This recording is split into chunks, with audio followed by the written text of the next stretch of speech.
Amateur Traveler is in its 20th year now, but can you imagine if I had people on the show who had never been to the destination, but had just read about it or seen a movie about it?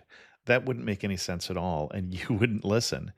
We all know how important it is to receive advice from people who know a destination to get the most authentic local experience. And a great option for experiencing this is Explore Worldwide and their authentic small group adventures, led by local tour leaders, perfect for solo travelers who want to meet like minded people with a desire for adventure. I'm often an independent traveler, but two of my last three trips were with small group tours because they organize everything and it's a lot easier. If you want to recreate the tour I did to Malta, they have a Malta and Gozo Discovery Tour. I'm intrigued by one of their tours called A Taste of Sicily. The company again is Explore Worldwide, and visit exploreworldwide.com to learn more. And thanks to Explore Worldwide for sponsoring this episode of Amateur Traveler. The nights are long, the days are short, and the weather is chilly to downright cold, depending on where you are. It's a good time to slip into a Quince iconic Mongolian cashmere sweaters, which start at only $50. You can treat yourself to everyday luxury at an affordable price with Quince. If you really want to dive into luxury, you can check out their leather handbags, washable silk shirts, and European linen sheet sets. Whatever you're looking for at Quince, all the prices are 50 to 80% less than similar brands, and they do that by partnering directly with top factories and cutting out the middleman. They only work with factories that use safe, ethical, and responsible manufacturing processes. And of course, they use premium fabrics and finishes for that luxury feel in every piece. But you've already heard me rave about my Quince travel pants. Treat yourself this winter without the luxury price tag. Go to quince.com/traveler for 365-day returns plus free shipping on your order. That's QUINCE.com/traveler to get free shipping and 365-day returns. Quince.com/traveler. And thanks to Quince for sponsoring this episode of Amateur Traveler. Got my bags packed, I'm on a roll. I'm heading out there and I'm ready to go. I'm looking real good in my passport photo. Oh, no. Amateur Traveler, episode 268.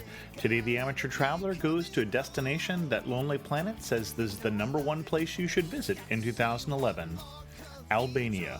Got to sit in one more cafe.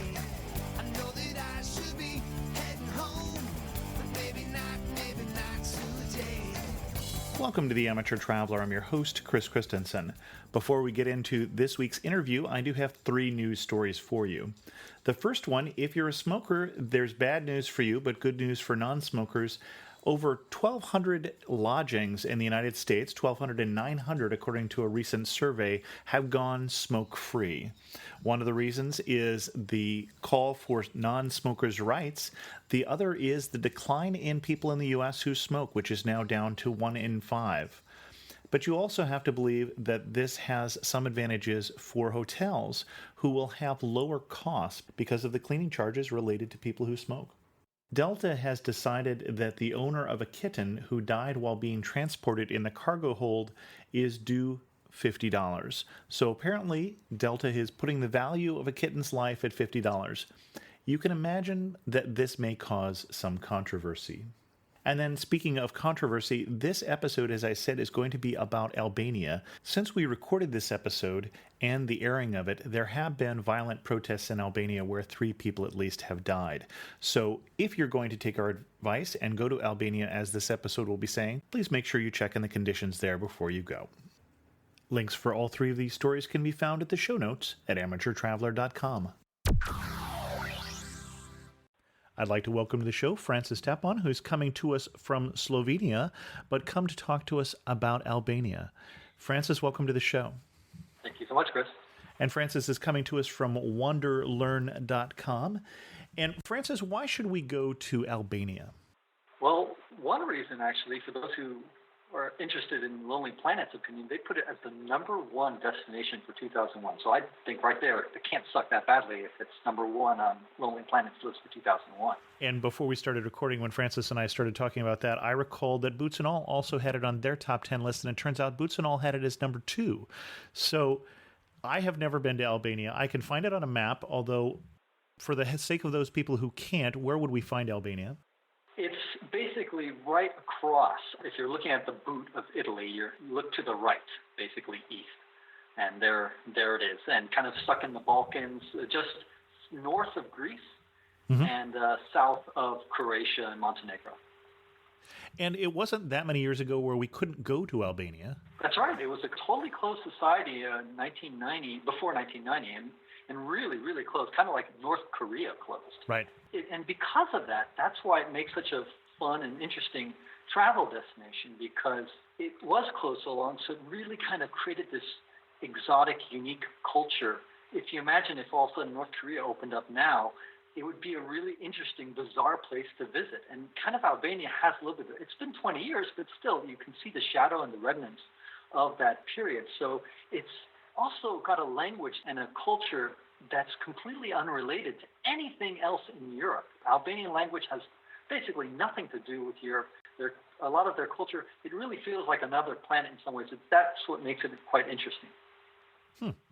And if we were to go to Albania, what kind of itinerary would you recommend? We're not talking about a big country. No, it's just a bit smaller than Maryland, so it's quite small. But on the same time, the infrastructure is not great. The infrastructure is kind of weak. So as a result, you can't cross it as fast as you can cross Maryland. You haven't been in some of the highways in Maryland during rush hour, but so should we home base in the capital city? Should we try different places? What did you do, or what would you recommend for someone who has, say, a week to 2 weeks to see Albania rather than a long period of time? I agree that you'd probably want to spend at least a few days or home base it in Tirana, because it is pretty central to the whole country. At the same time, though, the south of Albania is a bit difficult to get to. So I would, if I were you, I would kind of plan to have a few days in a hotel or wherever your lodging is down in the south as well, because it's worth seeing, but it's definitely not a day trip out of Tirana. And I'm going to have you say the capital one more time. You'll notice how I cleverly managed to avoid saying it the first time. Tirana? Tirana. I was not sure how to pronounce it. Okay. T with a, T. Tirana is the capital, and it wasn't always the capital. A long time ago, it was Durrës, which is right on the coast, but because it's so easy for anybody to attack a coastal city and take over basically the country, they decided long ago to move it to Tirana, which is more inland. Okay. And if we start there in the capital, what should we see there first? Well, the capital itself is, they put a nice coat of paint on it, and so it looks a little bit better than the Soviet style. It was kind of communistic, had a very closed version of communism. They didn't even have relations with the Soviet Union. In fact, they had relations with China, and then eventually they broke off relations with China. So they were really completely independent as a kind of a communist system. So it had the typical ugly buildings that you have, but they really kind of livened it up with a coat of paint. So go around Tirana. It's interesting. They have plenty of museums and that kind of stuff, but I think the most interesting parts of Albania are outside the capital itself. And is there anything in terms of context? Are there any history museums or things that we should hit, or cathedrals or mosques or anything in Tirana before we leave the capital? There's the main museum that's right in the main square. It's actually worth seeing, and it's pretty cheap to go there as well. Their national museum, and so I think that's a good introduction, and it's cheap. The other thing that's actually kind of a day trip from it is a place called Krujë. Krujë is kind of the ancient place where there's a castle of Skanderbeg.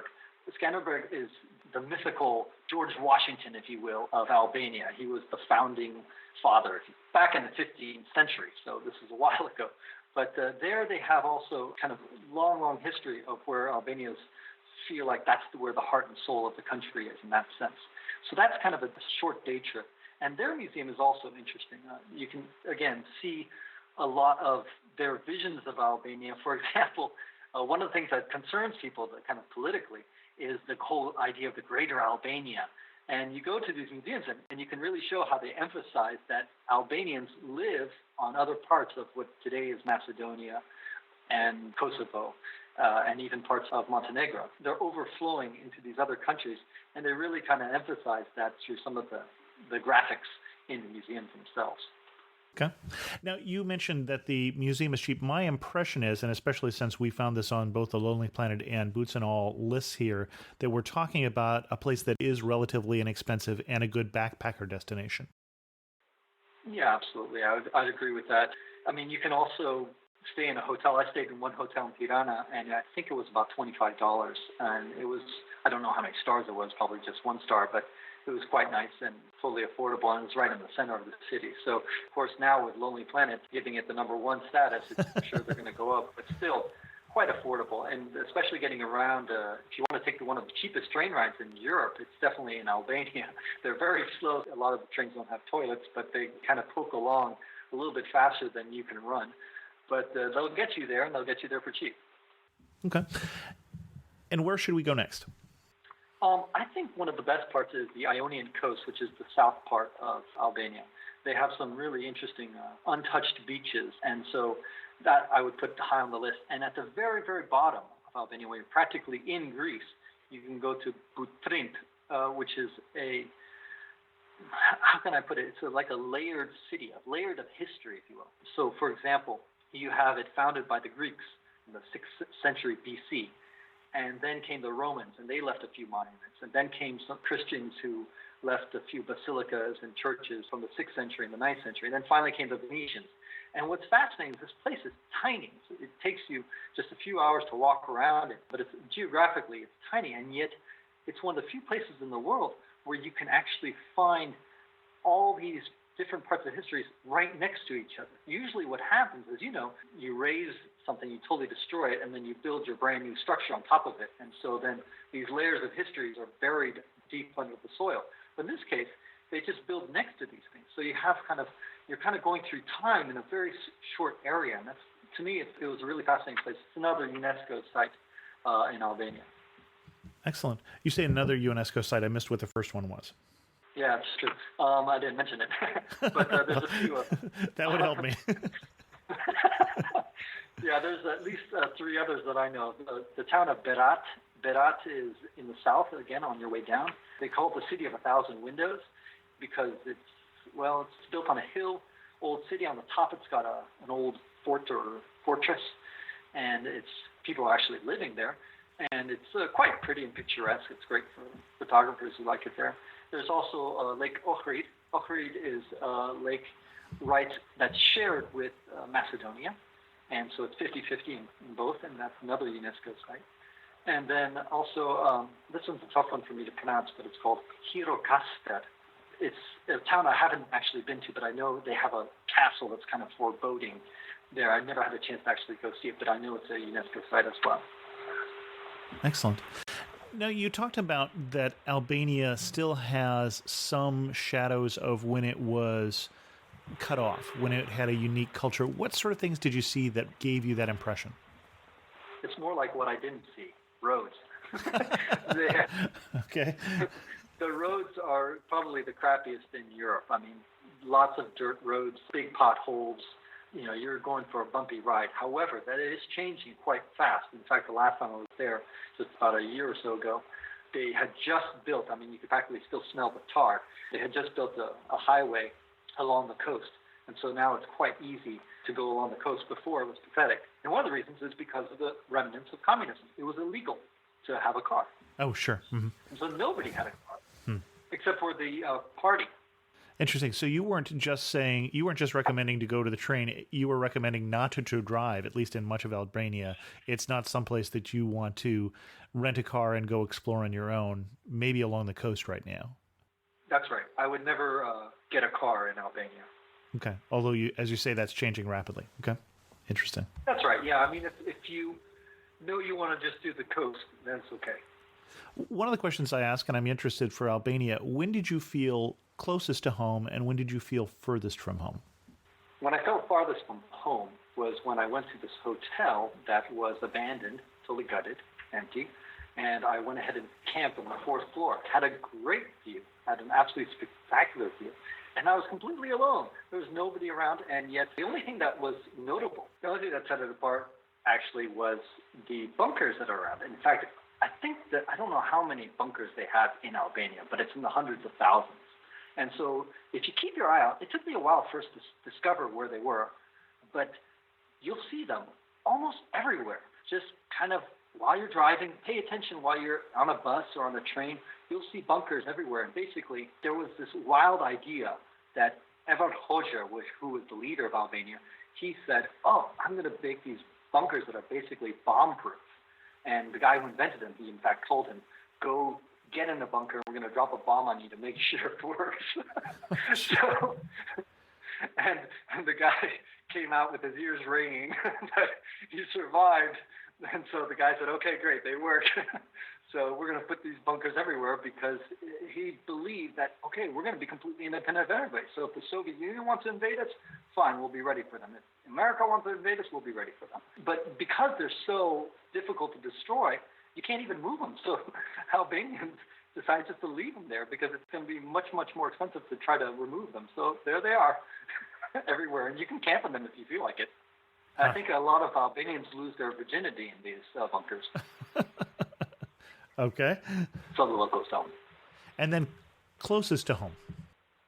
Closest to home has to be probably Tirana, just because it's the most civilized part of Albania. And so I felt the people on the street, they don't look strange. They look totally normal. In fact, the only thing that's different, I think, the one thing, even in the center of Albania, is people are very physical. In other words, when you ask for direction, they will grab your arm and like kind of pull you over and say, okay, go over here, look over there. And they'll pull you, and they'll get really close to you. They're not shy at all. And they're very social people, and so they're super friendly. I'll give you an example.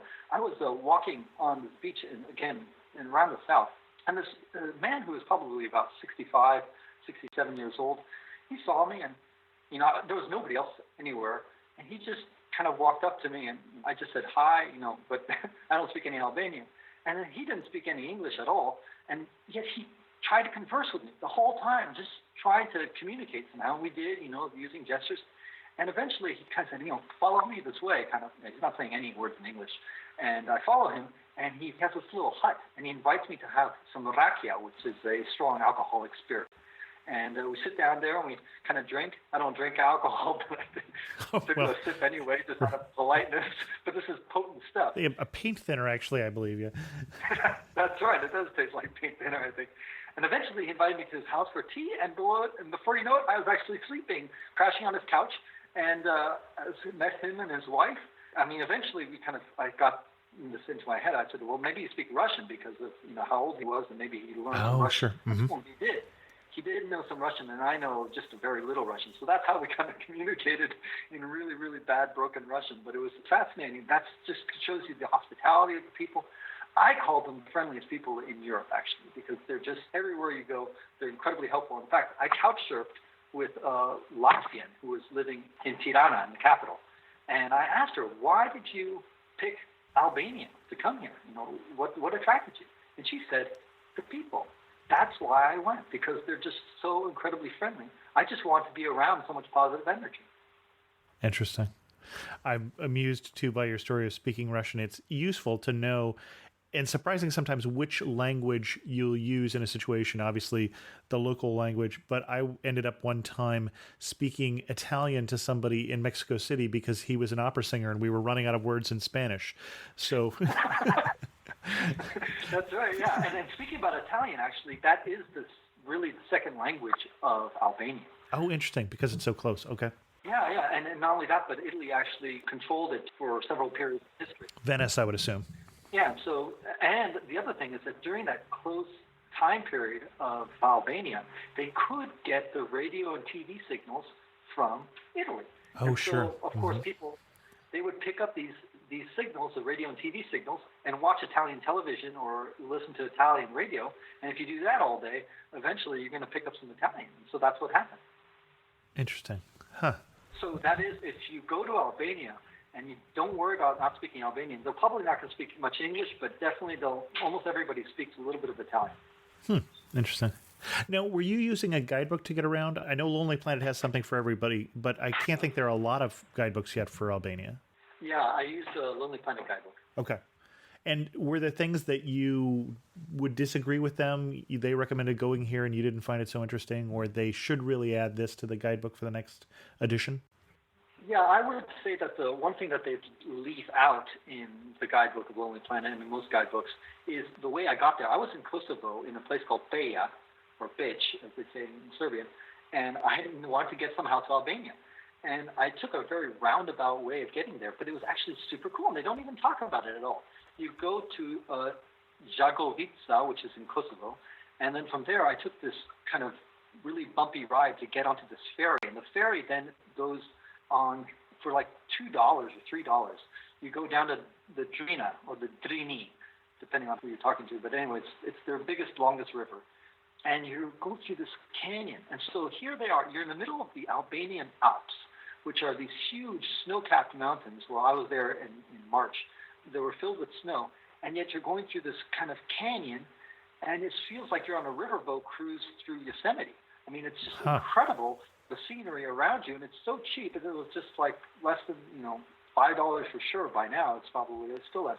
And a couple hours, and then from there they drop you off and they take another kind of crazy road, bumpy road, and you're gyrating all over the place, and eventually get to a place called Shkodra. Shkodra is the northernmost city in Albania, and it has this, I think it's called the Rozafa Castle. It's right on the top of Shkodra, and it has this beautiful view. It's got the biggest lake in the Balkans. It's not super cool, but it's quite nice to see that. But I'd say that Drini River ride was something that a lot of guidebooks had left out. Okay. We talked about places to see. Anything that we should do or taste that is really essential to understanding Albania? Well, the bureks are the Balkan food, and you see it all the time. And they also have dolmas, which are quite popular all over the Balkans. Mm-hmm. Their main food is lamb. They're big in lambs and kebabs and that kind of stuff. The one thing I'd probably mention is something you should not eat, and that is the koran fish, which is in Lake Ohrid, because it's basically a near-extinct endangered species in Lake Ohrid, which is that UNESCO lake. It's an enormous lake. In Macedonia, it's illegal to fish it, but in Albania, it's not illegal to fish it. And so they go ahead and fish it, and then you can go buy it and actually eat it locally there in Albania, but it's something that you probably, to be a responsible tourist, should not eat. And so just remember, Quran, Muslim, that fish, don't eat that fish. Interesting. Okay. One thing that made you laugh and say, only in Albania. I think there was a couple of points that just come to mind. One was when I was lost in the streets of Tirana. I was staying with a couch surfer, and they don't have numbers and they don't have street names a lot of the times. Even in the capital city, it's kind of hard to navigate. And I was getting home at night. I didn't remember how to get my way home. And that was the terrible thing. I didn't have an address. I didn't know anything. And I was just wandering by memory. And eventually I started talking with these little, these children who are on the street at like 9 o'clock at night, 10 o'clock at night. And eventually I had about an army of children, about 10 of them running around, looking for all sorts of houses, talking to the older people. Where's this house? And they were trying to describe the house. And, only a couple of them spoke enough English. And just basically, long story short, half an hour worth of effort, and eventually got a few adults involved, and eventually an adult said, "I think I know where it is, and just stay here, have a coffee, and I'm going to go get there." And then eventually, it all got solved. But basically, it shows that kind of friendliness and outgoingness that the Albanian people have. And also, it says something else. It says about the safety of, here you are in a capital city, and a lot of times capital cities are both most dangerous places of the country. And yet, the kids are running around at 10 o'clock at night without any supervision. It's completely safe. And so people have, I think Americans have visions of Albania being, or even Europeans do, of being kind of an unsafe, dangerous place and that kind of stuff. But it's totally not. It's quite tame. The other part that kind of reminded me only of Albania was kind of funny was when I was in the South, after camping in that beach, I was hitchhiking and to try to get out. And the first guy picks me up in a kind of a sleek kind of sports car, which kind of, wow, that's not really normal. Get in, and the guy's got dark sunglasses and that kind of stuff. And he says, "Come on in." He speaks very good English and French and Italian too, all these languages. He turns out to be the head of the police department. he's just off duty right now, and he was going to work. And afterwards, he's just like, here's my phone number. If you have any problems, give me a call. But it was just a great moment again. And all sorts of people will help you in one way or another. What was the biggest surprise? We're talking about a country that's going to have a few surprises. This had a lot of surprises. And the reason is that I spent about 3 years wandering around Eastern Europe. And I spent a lot of time, about half of it, in the Balkans.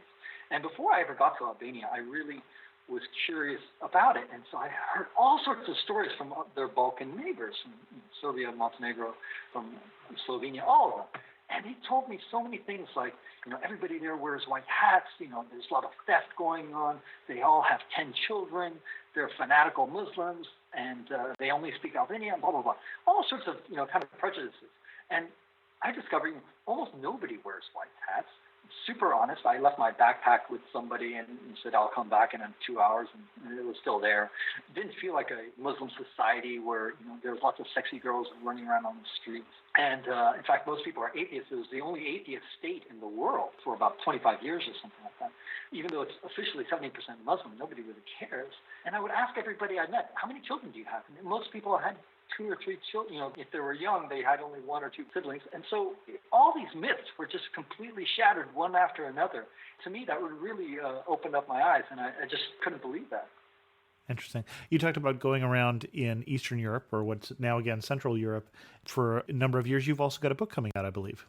That's right, yeah. I've got one book. It's called Hike Your Own Hike, 7 Life Lessons from Backpacking Across America. That was my first.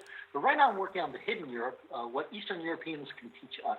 And so basically, after 3 years of wandering around these 25 countries, I try to collect the lessons from each thing, the good, the bad, and the ugly, everything that they do and that is interesting and unique, and something that they do better than us. That's kind of the concluding part of every chapter. These are a few things, these takeaways that, what can Romanians do that are what do Estonians do, the Albanians do, and Ukrainians? What can Americans learn from all these different cultures and countries? And so basically 25 chapters, 25 countries, and cover them all. Excellent. As we go to wrap this up, do you have anything else we should know before we strap on our backpack or pack up the suitcase and go to Albania? Yeah, 3 things, I think. One is I forgot to mention as a surprising thing, was the fact that they don't call themselves Albania. They call themselves like Shqiperia. Every other country calls them something that sounds more or less like Albania, except for them. So that's kind of a surprising fact.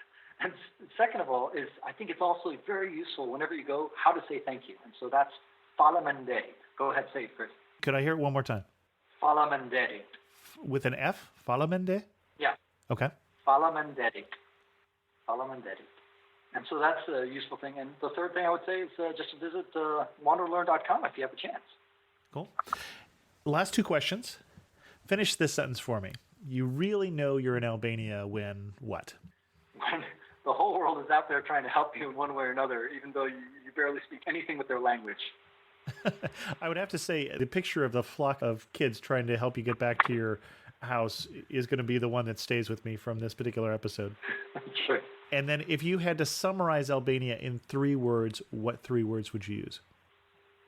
Friendly. Okay. Unique. Uh-huh. Diverse. Diverse. Okay. Diverse. Because of the geography, it's got it all. I was sitting on a beach once, and it had snow on the mountains right next to me. It was crazy. And it was just next to each other and without a shirt on the beach. Crazy. Excellent.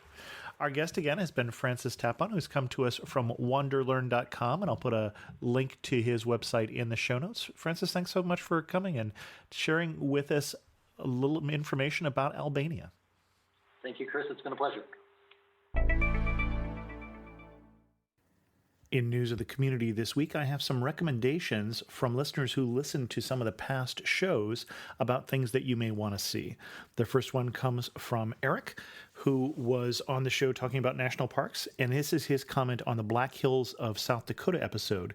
One thing I would like to add as a national park aficionado myself, back when I visited the Black Hills in May of 2006, I booked a tour for the Minuteman Missile National Historic Site. This tour left everyone in their own personal cars from a small visitor center near the entrance to Badlands National Park and tours a Cold War-era bunker and missile silo site. I've been to a lot of national park sites, but this is one of the most unique. When I visited, it was just starting up. Then I was told the tours have limited space and do book up fast. I booked mine almost a month in advance. I think this tour would be interesting to anyone who lived through that period in history. Very interesting. And then I heard from Mary, who commented on the Pittsburgh, Pennsylvania episode. As a native of Pennsylvania, I was quite intrigued by the topic of this episode. Surprisingly, I have not yet made it to Pittsburgh.